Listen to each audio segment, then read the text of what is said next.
Уважаемая публика, наверное, кто-нибудь из вас хоть раз побывал уже в цирке, я думаю, не кто-нибудь, абсолютно все. Но знаете ли вы, что такое цирк? Цирк – это необыкновенная страна, а ее обитатели просто не могут жить просто. Жонглеры, факиры, они постоянно усложняют себе жизнь. Например, в цирке не катаются на 2- или 3-колесных велосипедах, катаются на моноциклах, на одноколесном велосипеде. А факир, он вместо мороженого глотает огонь, вместо спагетти шпаги. Давайте окунемся немножко в закулисную жизнь.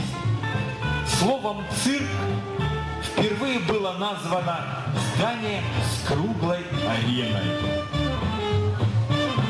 Но артисты в этом здании были непростые. Это были акробаты, клоуны. И в их выступлении всегда присутствовала какая-то изюминка, какой-то трюк, что приятно удивляло зрителя. Без этого трюка цирк невозможен.